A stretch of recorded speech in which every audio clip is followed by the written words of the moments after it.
Okay, so we've got excerpts from Eddington's Farewell, this story, and wow, you really dive right in. You're right in this town, Eddington, and it's still reeling from this mysterious thing, this the null. And our deep dive today, that's what we're going to unpack. It's that central conflict, right? And for the main character, Ellis Langston, it's not just the aftermath of that first crisis, but a whole new threat. So we're going to explore his internal battles, the people he loves, his relationships, and the unsettling things that start happening in this seemingly quiet town.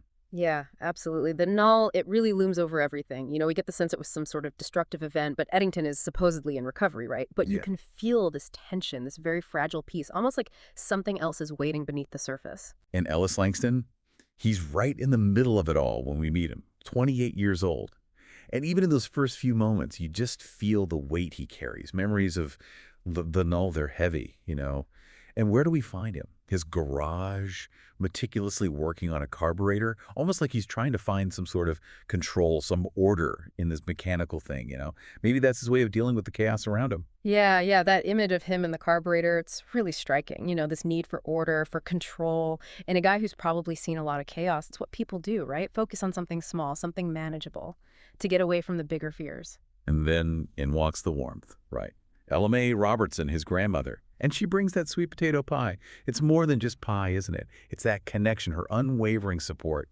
And what gets me is how she sees right through him, trying to act busy, unfazed. And she does it so gently, but firmly. She's not fooled for a second, is she? Ellis Edward Langston, you look like you haven't slept in days.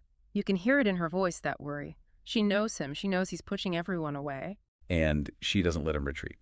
She just keeps at it, gently. You gotta pretend you don't see me, boy. She just gets him. He's not just fixing an engine. He's busy hiding. What do you think he's running from the most right now? I think it's a few things tangled together. The trauma from the null, that's a big one. Whatever happened, it left a mark. But you also get the sense from LMA that he feels this new threat. And maybe he's afraid or feels like he can't handle it. It's heavy, what she says to him. This town needs you, son, and so do I. That's a lot to carry. And right then, right when you're feeling that warmth with his grandma, the story shifts. Like a switch flipped. Sudden gust of wind, the lights go haywire, and then this low hum. It's almost like you feel it in your bones. And it's different, they say, from that chaotic energy of the null. This is colder, more deliberate. It makes you realize this isn't just a repeat, it's something new, and maybe a lot worse. Yeah, the way they shift those sensory details, it's brilliant. Wind, lights, that hum. It's not an explosion, right? It's a gathering storm. And that's almost scarier. It feels like something intelligent is behind it. The next morning, that unease is everywhere in Eddington. It's quiet, but not a peaceful quiet. It's that kind of silence where you're holding your breath, waiting, and the news starts spreading. All those strange things from the night before. Yeah. Flickering lights, the static on radios, even people feeling sick, nauseous, like the whole town got hit with something. And you'd think that would bring everyone together, right? But it doesn't. It does the opposite. It's like that small town bond starts to unravel. People get suspicious. Mrs. Henderson boarding up her windows, Old Man Withers talking about the end of the world. Even the teenagers are looking at each other nervous. This is something they can't ignore. Yeah, it's like the whole town is about to snap. And then you've got Mayor Thompson trying to explain it all away. The transformer's old, he says, just a power issue. But come on, it's so obvious he's trying to find a normal reason for something that feels very not normal. And the townspeople know it. Sarah Jenkins, she asks him, what about that feeling? Like we're being watched. His explanation just doesn't cut it. They know something's deeply wrong. That feeling of being watched, it's a powerful thing. It Yeah. speaks to something more, something psychic maybe. And they trust that feeling more than the mayor's logic. They know it's not just a power outage. We get another scene with LMA and Ellis, and it's so good. She confronts him straight up, tells him he's hiding and that the town needs him. But he pushes back, says everything's fine, back to normal. But LMA, she just keeps gently pushing. Don't you turn away from this, Ellis. You can tell he's fighting something inside. He knows she's right, but he can't bring himself to face it. What do you think is holding him back the most? It has to be the trauma, right? What he went through during the null. We get these glimpses, these flashbacks, that horrible pain of his transformation being ripped apart and put back together, the surge of energy. That would mess you up, It wouldn't just give you powers, it would scar you deep. So yeah, he wants to stay away from anything that might make that happen again. It wasn't just a superpower upgrade. It sounds terrifying. So yeah, the fear of that pain, the fear of what he doesn't know about his powers, and maybe even the fear of what it all means, the Mm. responsibility, it's all pushing him to deny it. But that sense of duty, that need to protect the people he loves, it starts to win out. He starts to believe something's really wrong, and he digs in, starts researching this new threat. And even then, you see LMA worried about him. He's torn, isn't he, between protecting himself, hiding from that trauma, and protecting his town, his people. And LMA, with that love she has, she's both comfort and that push he needs. Okay, so then the entity arrives. And it's not this big, loud, crazy thing like you'd expect after the null. It's almost the opposite. This creeping darkness, this unnatural twilight. Yeah. And cold, a predatory cold. The sun is gone, literally vanishes. And these shadows start twisting, appearing everywhere. It's a brilliant way to show how powerful this thing is. Not a bang, but a slow descent into darkness. Right. Totally subverts your expectations. It's not brute force, it's the suffocating darkness. Yeah. And it feels smart. The way they use light and shadow, it just makes you feel uneasy, like there's something evil at work. And everyone panics. You can almost hear it, the collective gasp. Dogs howling, and then the birds, they go silent. It's primal, right? And then the power grid goes down. The whole town goes dark. Car alarms start blaring everywhere. It's chaos, but not from destruction, from this spreading darkness. And then it gets really scary. The psychic wave, this wave of energy hits the town, and people react in different ways. Some just collapse, drained, but others, they change. They become these puppets with empty eyes, faces twisted in this hateful grimace. They move in this jerky, unnatural way. It's that loss of control. That's the chilling part. The familiar becomes monstrous. You have Mrs. Henderson, maybe with a garden hoe now, but not for gardening. Mr. Abernathy attacking his wife. Little Timmy Johnson just walking with that blank stare toward the center of town. These are people they know.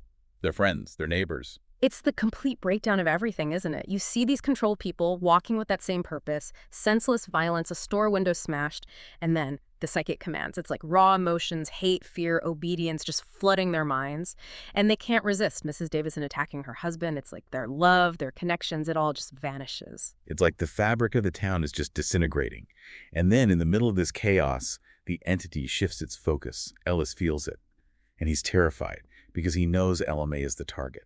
And we see them, these controlled people, all moving toward her house, surrounding it. It's pure dread, right? Because LMA, she's more than just Ellis's grandma. She's like the heart of Eddington. It's warmth, it's strength. And now she's in danger. And inside the house, she feels it, sees those people outside, her neighbors turned into this mob. And the fact that she recognizes them, that's what makes it so much worse. And even though she's scared, LMA is so strong. She knows she's the target. And what does she do? She prays for her own strength and for Ellis. And Ellis, he finally gets it. He takes off running toward her house, and he's faster than he ever thought possible. He's using these bursts of energy, trying to stop the controlled people without hurting them too badly. He's still hesitant to use his full power. That hesitation, it shows where he's at, right? He wants to protect people. Even the ones being controlled, he's good, deep down. And that race against time, it's so intense. Will he reach her in time? He gets to her house, and it's surrounded. And then he sees it, the entity, not some unseen force, but an actual vortex, swirling shadow and malice, and it just engulfs the house. He can feel LMA's terror, and it just amplifies his own. The stakes are so clear now, it's a direct attack, and LMA is in immediate danger. Everything Ellis fears is happening right in front of him. And then it speaks. Engulfs the house, then pulls back, and this cold alien voice is in Ellis's head. Your power, or she perishes. Bring it to me. It's an impossible choice. Surrender his power, condemn everyone, or lose LMA. What do you think is going through his mind? It's the worst kind of test, right? Either option, it's devastating, and the entity knows it. It's using his love for LMA against him, trying to get its hands on his power. The aftermath is brutal. He gets into her house, and it's just violated. They describe it as a painful tableau of violation. Everything's ripped, scattered, her blankets, her dolls, those little details that make it so personal. And the smell, lavender, that comforting scent, it's gone, replaced by this cold fear. It's more than just damage. It's like the entity invaded her space, her soul. And when he sees the rest of the town, people drained, puppets walking around, Sheriff Miller's gone, that symbol of order. It's just hopeless. And the psychic attacks get worse. The entity is in his head, showing him these terrible images, LMA, weak, trapped somewhere. And the voice keeps saying, it's your fault, you're causing their pain. It's relentless, trying to break him. It's psychological torture, pure and simple, Yeah. trying to strip away his will, make him feel responsible so he'll give in. He's trapped. Surrender his power, doom the town, or sacrifice LMA. He holds onto the memory of her love, and then this crazy thing happens. His own powers, they're getting stronger. The closer he is to the entity's power, the more powerful he becomes. It's scary, and he hints at a deeper connection between them than anyone realized. What do you make of that? It adds this whole other layer, doesn't it? It's dangerous, that connection. But it also suggests maybe he can use that power against the entity. It's not a simple choice anymore. And he makes a decision. He won't surrender. He's going to find LMA, and he's going to use this connection, this power, to fight back. He reaches out with his senses, trying to find them. He pushes into the chaos of the psychic landscape, looking for the entity, for LMA. And against all odds, he finds it. A trail, faint, leading away from her house. Yeah. It's amazing, even in this situation, he's learning to control his powers. He's not giving up, is he? Even in this grief, he's trying to think strategically. And finding those psychic signatures, that's some next-level ability. He follows that trail, moving through the town, avoiding the controlled people. He uses these energy dampeners, takes them down without killing them. He even helps some of the unaffected people, but he won't join them. He's focused on this one mission: saving LMA. He's like a ghost in his own town. He knows what he has to do and nothing else matters. And those brief moments with the unaffected people, it shows how broken the town is, how scared everyone is. He can't save everyone right now. The trail leads him to this abandoned mill, the Blackwood Textile Mill. It's a place with bad memories, local legends, all that. And as he gets closer, the entity's presence is overwhelming. It's like the atmosphere changes. The trees, they're twisted, skeletal. The mill is falling apart, but it's still standing. Empty windows, like eyes watching him. It just feels wrong. The mill itself becomes part of the story, doesn't it? It represents Eddington's past, all the darkness. And the entity, it's like it's feeding off that classic horror movie setting, right? And that power boost he felt before, it gets worse. The closer he gets to the mill, the more it feels like he's being pulled apart, like a tuning fork resonating with the entity's power. He knows it's a trap, but he has to keep going. He has to find LMA. What do you think keeps him going, even when it's that bad? Love, pure and simple. His love for LMA is stronger than his fear, stronger than the pain. He feels responsible, and he loves her so much that he's willing to risk everything. Going into that mill is terrifying. The air gets cold, the entity's presence is crushing. It's described as this skeletal silhouette against the dying light. And inside, it's even worse. Twisted metal, broken machines, shadows everywhere, pockets of cold, waves of nausea, all designed to mess with his head. It's like the mill is a reflection of the entity's mind. Corrupted, designed to break you down. But he uses his energy vision and he sees it. The mill itself is woven with this dark energy, all connected to the entity. It's not just a being as part of this place. He has to navigate all these traps, energy fields, illusions, pressure plates, and he has to use his powers carefully to get through it. He's fighting on two levels, the entity's influence and these physical traps. And he's getting better at using his powers, learning what he can do. He finds this hidden room, and it's just awful. Animals drained of life, just husks. And these weird symbols on the walls, dark energy symbols. It's how it feeds, draining the life out of things. It shows you what the entity really is, not just control, but consumption. It needs to feed on life. And then he senses her, LMA. Deep in the mill, her signal is weak, fading. He knows he's running out of time. He keeps pushing forward, and the entity knows he's there. The pressure in his mind, it's incredible. And the controlled people, they start coming for him. Jimmy Donahue, Mrs. Henderson, all those familiar faces. It's the worst kind of enemy, right? The people you know turned against you. And in this place, this dark, terrifying mill, it just adds to the horror. The fight is hard. He has to fight his own neighbors, people he's known his whole life. He uses his powers, but he tries not to hurt them too badly. It's killing him inside. You can feel it. Yeah, that internal struggle is what makes this so powerful. He has to make these impossible choices. And seeing the people he loves corrupted like this, it's tearing him apart. He gets to the central chamber, and the energy in there is intense. It's like the heart of the entity's power. The walls are metal, but they're pulsing with this dark energy. And then it appears. Not a solid form, but this shadowy humanoid shape. Glowing red eyes, and it speaks to him in his mind. Yeah. Mocking him. It's the first time he sees it face to face, sort of. And that voice, the red eyes, it's pure evil. It starts messing with him, showing him these visions, LMA, suffering, getting weaker. And the entity's getting stronger. It's playing with him, trying to break him before it even fights him. Psychological warfare, right? Make him doubt himself, feel guilty, so he'll give up. And then it goes too far. It reaches out with this darkness and touches Ella May, and she cries out. And that's it. Ellis snaps. He explodes with this raw energy, golden red light, shattering everything around him. It's pure rage, pure love, and he can barely control it. It's a turning point. All that control, all that holding back, it's gone. His emotions take over. The entity, it's actually surprised. It backs away from this power, admits how strong Ellis is, but it keeps mocking him.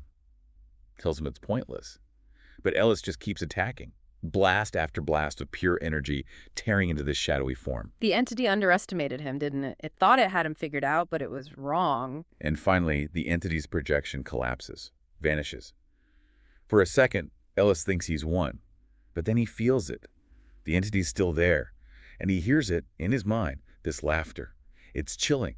It was just a test, a way to measure his power. That false victory, it's like a punch to the gut. It reminds you that the real threat is still out there, and maybe it's even stronger now. Back in Eddington, it's worse. The entity's control is tighter. The people, they're like robots. These kids, led by Martha Elkins, they're chanting this weird, twisted rhyme. It's creepy. It shows how insidious it is. It's not just bodies, it's their minds. It's twisting everything good. Old man Hemmings, he's just frozen, this statue of terror. The dogs are whimpering, everyone's suspicious of each other. It's suffocating. It's like the life is being drained out of the town. Mayor Thompson, he's barricaded in town hall with a few people. He tries to call for help, but nothing. Eddington is completely isolated. Their only hope is Ellis. And that's a lot of pressure to put on one person, right? The entity is still tormenting him, showing him these images, people suffering, Ella May being tortured, and it keeps saying it's all Ellis's fault. It's trying to break him. It knows how to hurt him, Yeah. using his love, his guilt, to try and make him give in. And then it happens. The entity drains Ella May's life force. Ellis is connected to her. He feels it all. He watches as this dark energy just pierces her chest. She cries one last tear, and then she's gone. It's such a brutal moment. It's not just about winning, it's about causing pain, and it works. Ellis loses it. He breaks. All that grief, that rage, it explodes out of him. He becomes this pure energy being, golden red light. And he destroys the cage that was holding Ella May. The whole mill shakes like an earthquake. It's raw power, unleashed. His human form can't contain it anymore. He's changed. Skin gone, features melted away, clothes turned to ash. He's just this incandescent being of grief and rage. It's a complete transformation. He's something else entirely now. The entity, it actually flinches. It's afraid. Yeah. But then it tries to grab him, tries to consume this new power. It's an opportunist, right? Always looking for an angle. Even in this, it sees a chance to gain power. But the cage is gone. And Ella May, she's unharmed. The energy protected her somehow. And Ellis, he attacks. He just tears into the entity, this force of pure grief. The mill starts collapsing around them. It's like poetry, isn't it? The very thing it tried to use against him, his love, it becomes its downfall. The entity screams. You can hear it even in the psychic landscape. It's being consumed by Ellis's power. It tries to fight back, but it's too late. He won, but at what cost? The light fades, and Ellis is human again. Weak, exhausted, and he sees her, Ella May, lying there in the rubble. And he knows he won, but she's gone. It was all for nothing. He collapses next to her, just shattered. It's a victory, but it's so empty. She's gone. And he's left with this power, this guilt. He picks her up, carries her out of the collapsing mill. It's like a final act of love. They come out, and the sun is rising, but it's this weird purple dawn. Ellis is just empty. The world has changed, and he's changed, and that dawn, it reflects that.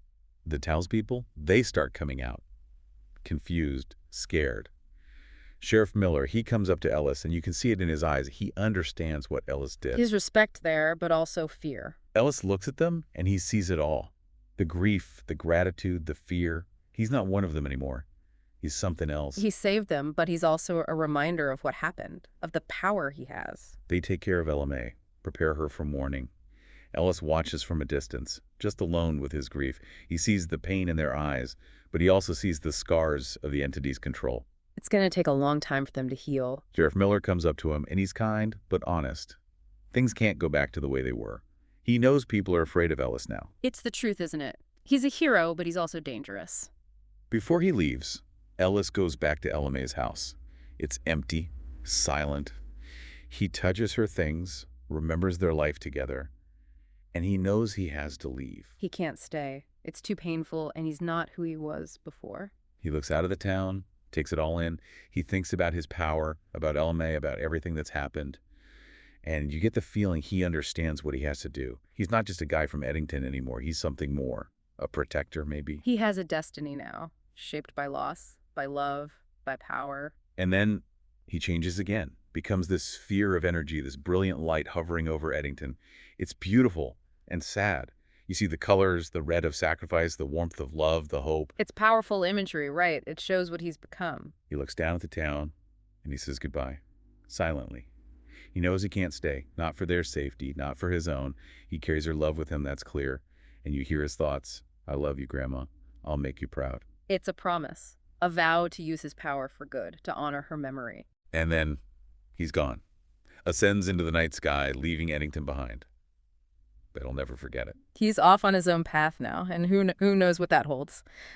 So we've seen Ellis's journey, his sacrifice, and we leave you with this. What does it mean to be a hero? Is it the power, the victories, or is it the sacrifices you make? Even leaving behind everything you love. It's a question Eddington's Farewell makes you think about long after you finish it. Thanks for joining us for this deep dive.